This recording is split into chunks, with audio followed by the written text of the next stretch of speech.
Hey there, and welcome to the How We Craft Secrets of the Marketplace Partners panel. Right now, we're backstage at Minecon Live, and we're super excited to bring this panel to you.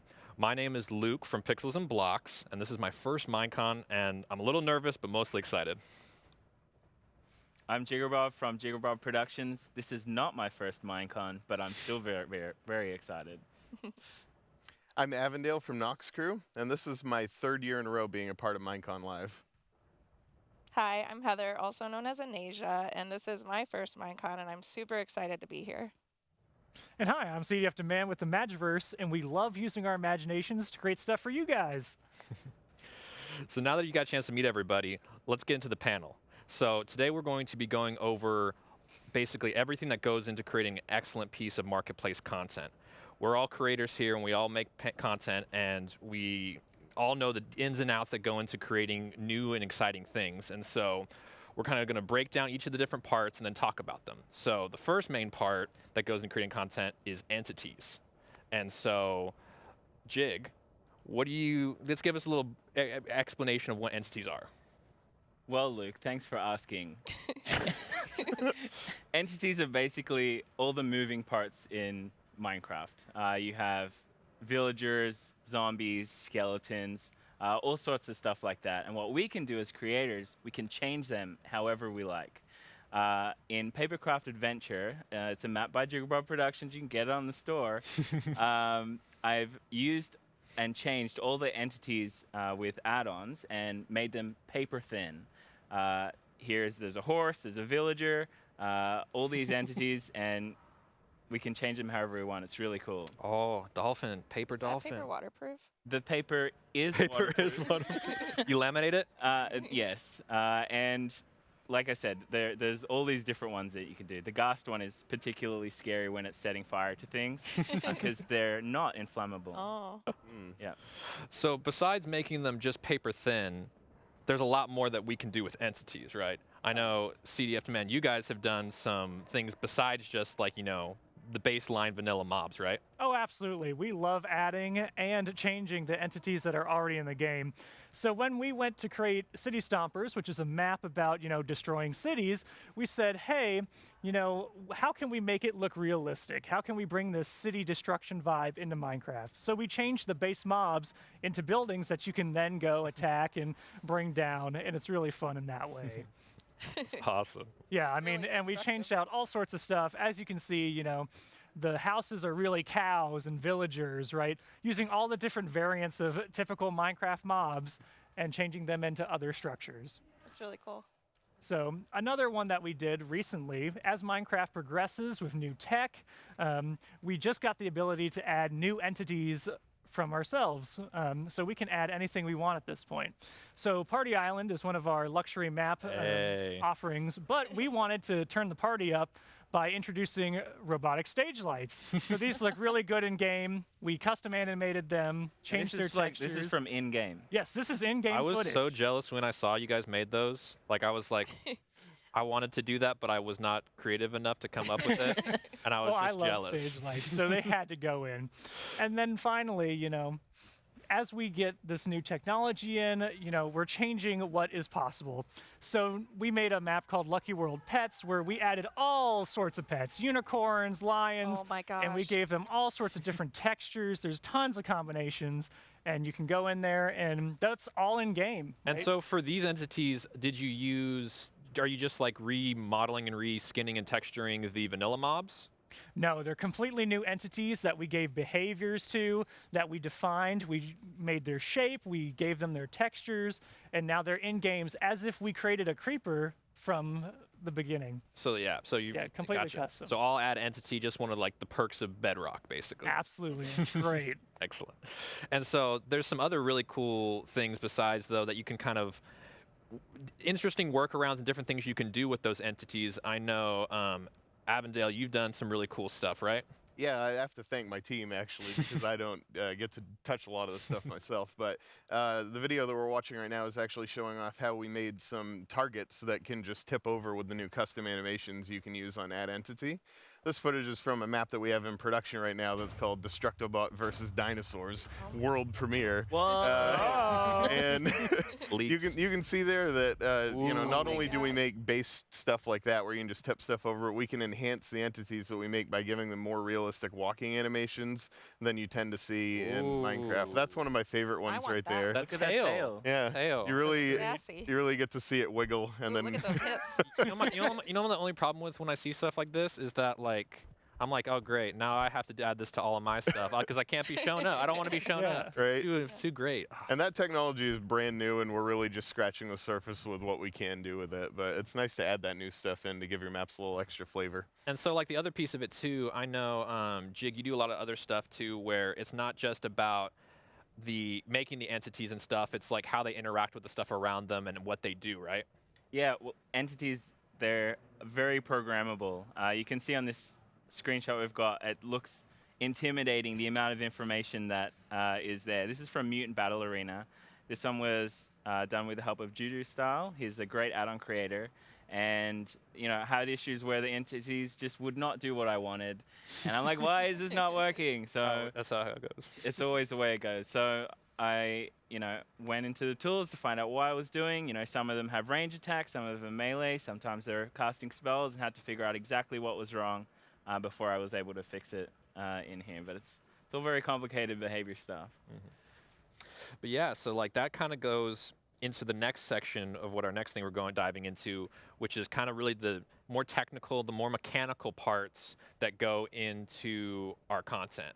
And so for that, I know you're kind of, all of you, like both CDF the Man and Avon, I know you guys both are like command experts, but I know you have a very, very classic, strong passion for command blocks and functions, right? I've been doing this for a very long time.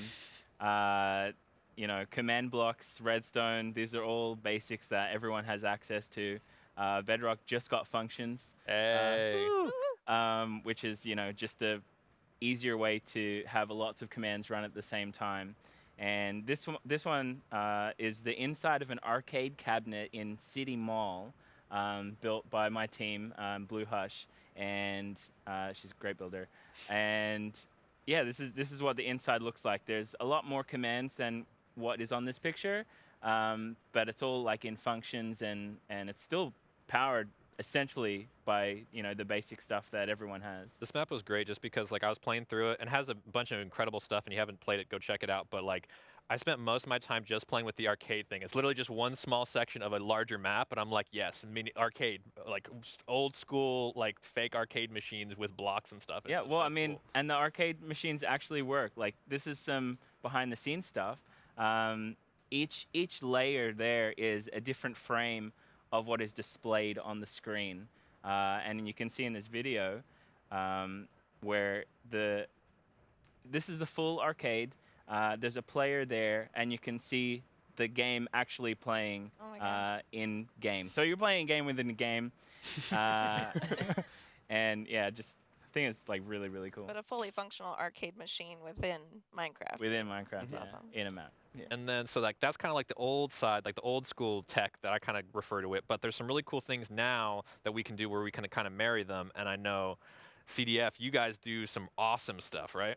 Absolutely. So what we do is we combine behavior packs, which new are stuff? in Bedrock, and typical commands in order to create different things in game. So this is a computer screen that as you cycle through the different animals you're supposed to go find, they display in the world, and that's an entity that spins around, is custom scaled to that screen using the behavior pack as it gets spawned in, and it really creates a really unique look or an element to that map. And so besides just creating like looks and elements, we can go one step further and like do some cool things that are kind of outside the borders of what's possible and kind of some neat tricks and stuff to make stuff happen. Do you got any good examples of that? Absolutely. So in Relics of the Skies, we wanted to create a map where you fly planes around. And so what we did is we took the base sheep that's already in the game, we changed its behavior so you could fly it around, and then we changed its model so that it looks like an airplane. And as the sheep walks, we're using that animation to turn the propeller and make it a really cool flying experience. That is so cool. So cool. Yeah. And so with all this stuff, like the other thing that I'm always, one of my favorite things just like goes back to like my gaming roots that I love making and I love seeing people make are boss battles. Yeah. And this year, Noxcrew released an incredible map that has some incredible boss battle mechanics in it. You want to talk some more about that? Yeah, so we're going to take a look here at the final boss fight from Monsters from the Ice. So if you haven't played it yet, spoilers. But It's in the key art. that's true, it is in the key art. But in this video here, you'll actually see as the gigantic frostworm comes up out of the ground there, and the player has to fight it while fending off a bunch of different mobs. And you'll see the player there is shooting those warts off from that worm. Wow. And I wanted to show this off because it's actually an interesting combination of mechanics. What are the squids for? so we'll talk about the squids for a second, right? So that frostworm that you just saw is actually this contraption right here. This was an early development screenshot.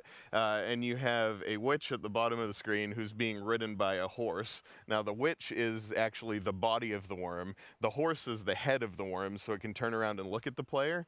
And then all three of those creepers there are those warts that you need to shoot off.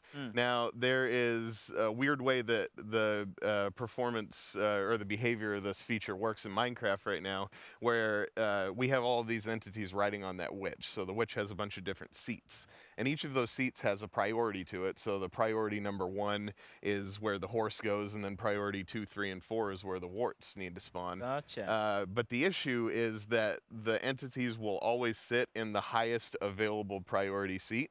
So if we look at those 3 creepers there, let's say the one on the left is priority 2, and then 3, and then 4. If we kill the creeper on the left first, the other 2 creepers will move up into the higher priority seats, and it will look like the wart that you just killed that got replaced by a different That wouldn't make any sense at all. which doesn't make sense. So the reason that the squids are on there is they actually work as what I call like a golf tee for the warts, for the actual creepers. So those squids just sit there, and they have one seat on them, which is ridden by a creeper, and then the other squid has another seat, which is ridden by that creeper. So when you kill the creepers, there's no other creeper to go into that seat. They all have their own squids that they're riding. That is a confusion. And that's how that works. That's some creative problem solving And right so, Yeah. but like, here's the sad part though. So how much easier is this now though with custom entities? It's not, actually. Really? Nothing's changed. I would do this exactly the same way, which is great. But if we continue the video here and look at the rest of the boss fight, you'll actually be able to see this in action.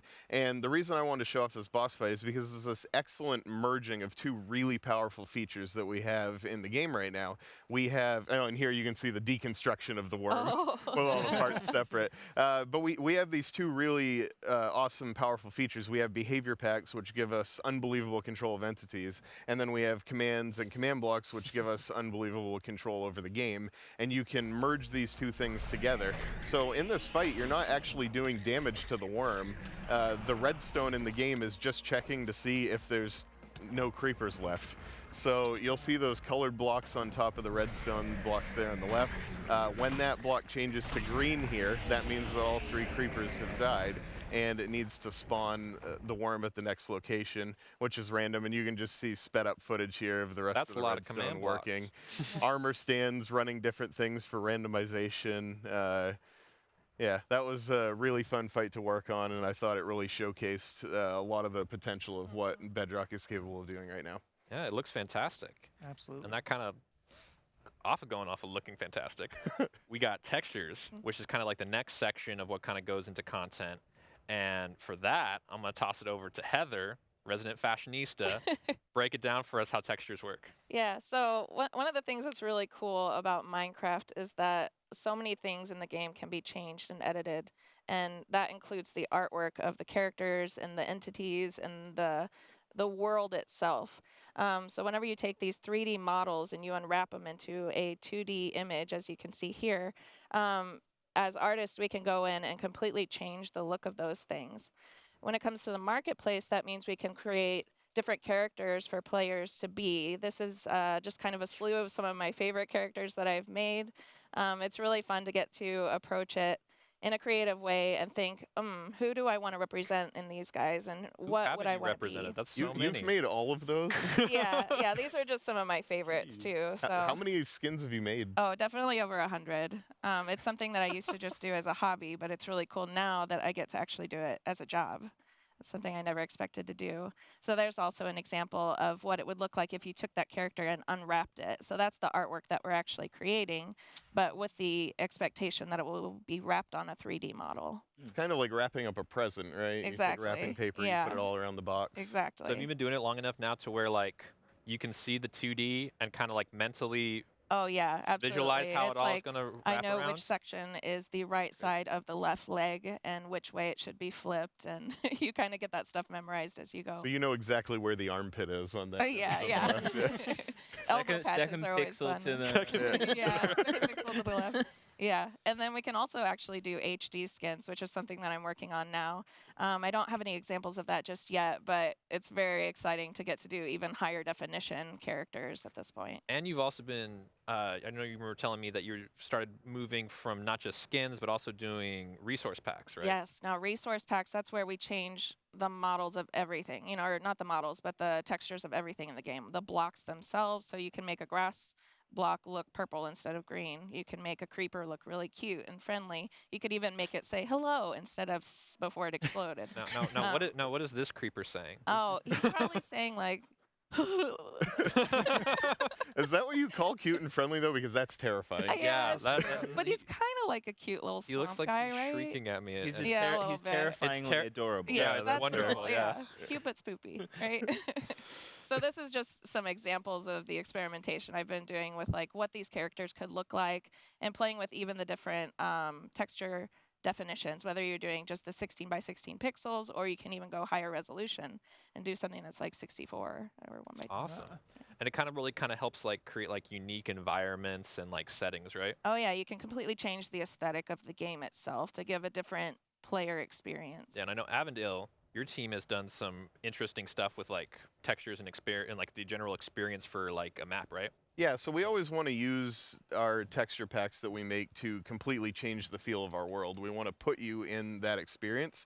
And so if we take a look at this video here, you can actually see some sliding transformations between a vanilla texture pack here and then what it looks like with our resource pack on. Okay, so this is the vanilla, Cool. and then you can see it transfer back into the resource pack there. Nice. And we're just showing a couple different screenshots. If you look at this, we're trying to create a Siberian frozen land, and we've done it out of green wool and a bunch of other crazy things. You but didn't have enough ice blocks. we didn't have enough ice blocks. But we can also use glass panes to retexture things to get more detail out of them. It's just really all about using the block set that we have and reskinning it in a way that fits the aesthetic of what we're going for. And I know that that's not something that just Noxcrew does. I know Imagiverse is really well known for that also. Oh, absolutely. So when we go to create a map, such as our Party Island mansions, they're supposed to be modern mansions.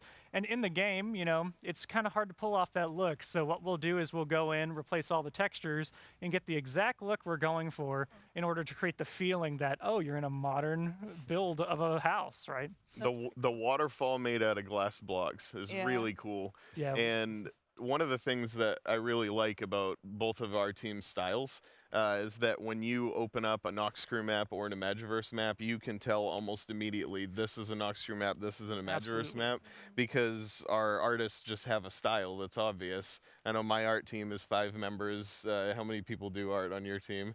Oh, a couple. Couple. Yeah, So just a couple. yeah, so it's just interesting to see how those different styles propagate between different members. But vanilla is also very good. That's isn't it, true. Jake? Why are you looking at me? Like, this is where I cue the Infinity Plumber video, but it's not there, and we're not allowed to show it on the stream, but it's on the store. And Yeah. It's very fun.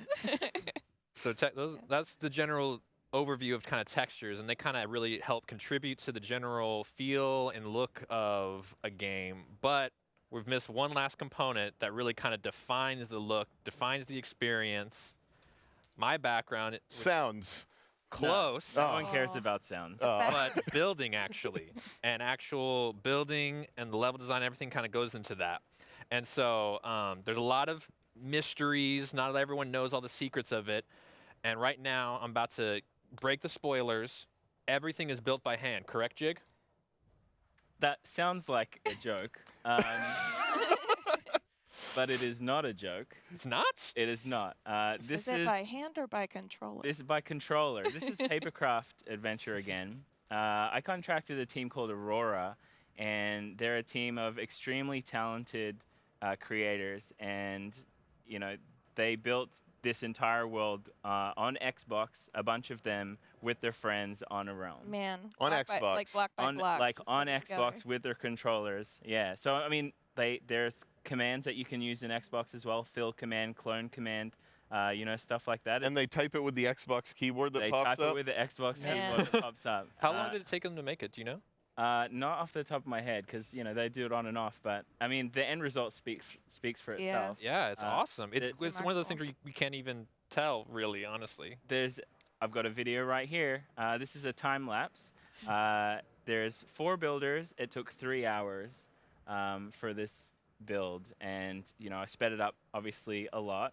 But you Didn't want to watch a 3-hour video on our panel. We didn't want to. They would have got mad at us for going over time. It's cool to see it just Yeah. kind of constructing together like that too. Yeah, that's all on Xbox. Well, the best So- thing about that is anybody can do it, right? Yeah. Yeah. It's, If you Very have an flexible. Xbox and you think, oh, I can't make all this I stuff. can't make content, Yeah. you're wrong. You can. Anybody can. Here's with the their proof. devices. And watching that is amazing to me because on Noxcrew we have a build team that is, I think, 9 members now, and we build primarily on PC on the Java edition of the game, and we do that because it gives us access to third-party tools. And I actually have a video here showing that off, how we use some of those tools to make things.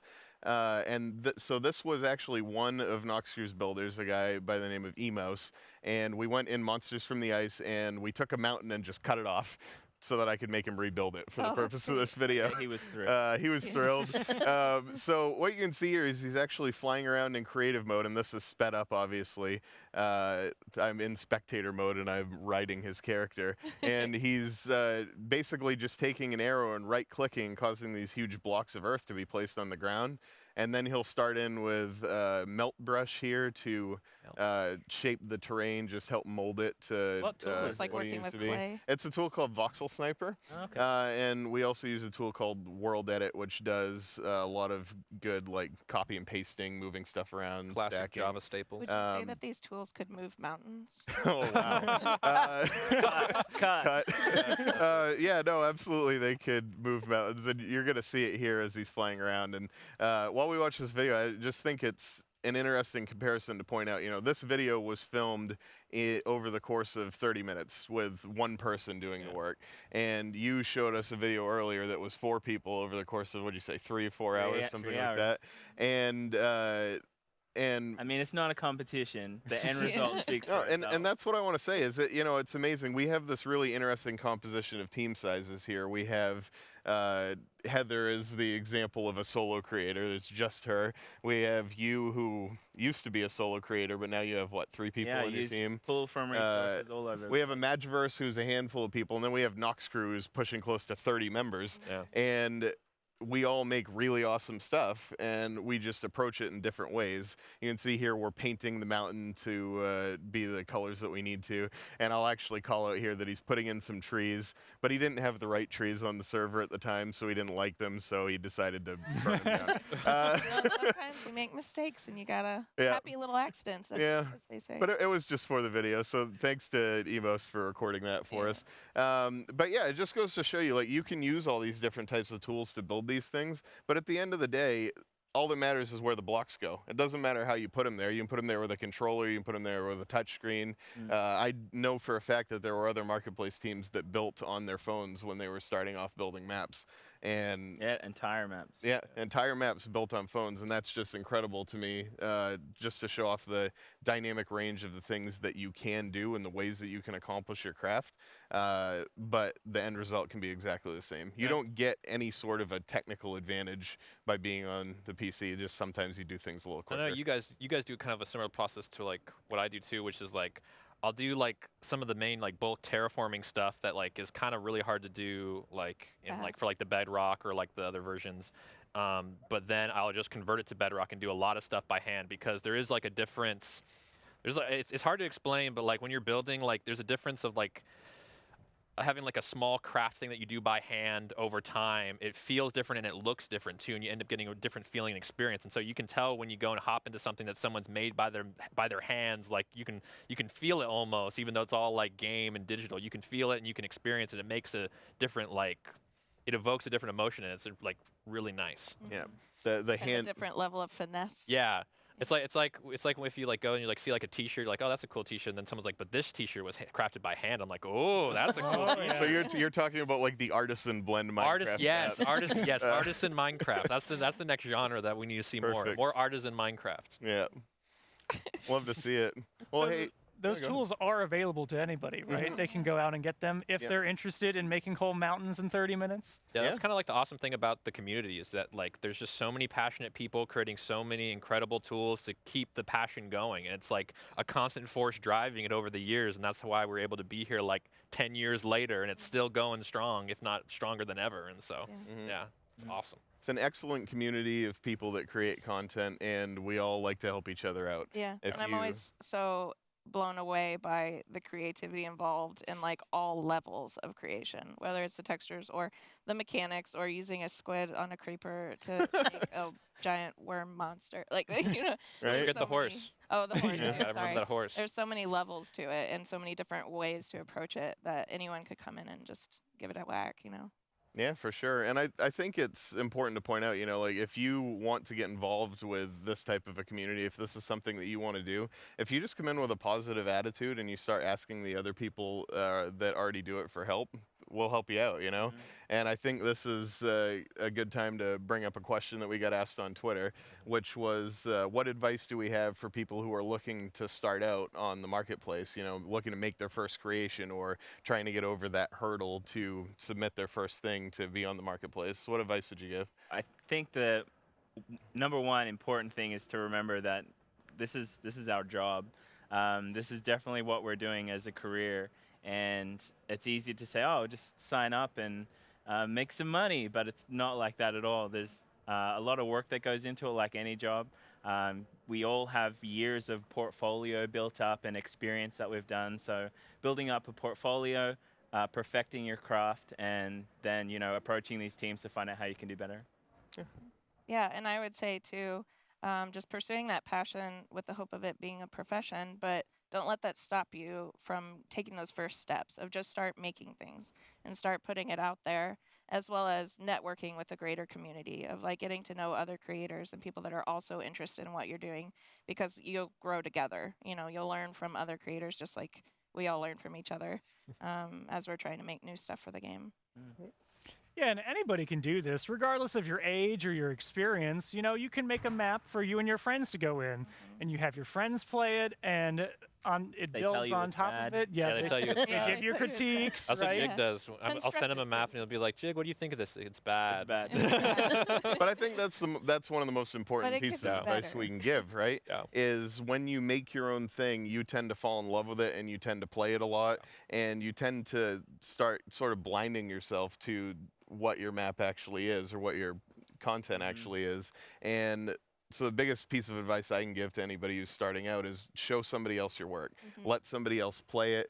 Ask them for their opinion. Ask them for a no filter opinion. Remember that you don't have to take all of their advice, right? Like they might give you some bad advice, but I guarantee every new person who plays your content is going to see it from a different angle than you would have seen it from, and they're going to give you something that you can use to learn and grow your craft. And Good. don't let that criticism stop you from keep on going, you know, Right. from learning from it and keep on pursuing it. Yeah, and I think another big takeaway too. So we've talked about a lot of things. We went through textures, we went through entities, we went through mechanics, we went through builds, and I think it kind of just shows the whole wide range of skills and things that you can do in Minecraft. And I hope that people kind of take away from this that these things aren't some big mystery shrouded. There's no secret, like these are secrets, but they're pretty easy to do. Like they're really Accessible approachable. That's the Sure. great thing about Bedrock is that honestly, like if I had my 8-year-old like cousin come up to me and was like, "Hey, I want to learn how to make a flying pig," I'd be like, "Do you have 15 minutes?" Because it's that approachable, it's that easy, and that's the fantastic thing about Minecraft is that low entry ceiling but high creativity ceiling, and that's really kind of what's great about it. It's all those elements, right? We talked about all the different elements, and using those elements, we can create amazing pieces of content. But if you want to start out small, you just take one little element of that and you build on top of it, right? Like making one skin. Making There you one go. skin, putting together one house, right? Yeah. Adding in one custom texture. First thing I did with a behavior pack, I took a pig and I made it 5 times bigger. Nice. That's how I started. Or like for like my first map, I made a map and then you helped me scale it down so it would shrink after each damage tick. Anyway. Yep. Well, we had a great time here, guys. We went through a lot of different stuff. If anyone has any more questions, feel free to use the hashtag Minecon Qa and ask us anything, and feel free to reach out us on Twitter, and we're happy to answer any and all your questions. Right there. We Twitter, it's contact, going to yeah. be right here. Handles here. Right, that's Twitter. queued up, Yeah. right? Yeah, yeah, it's right here. And thanks for joining us for this panel, and see you at Minecon next year. Thank you. Yeah. Bye. Let's clap for ourselves. Yay.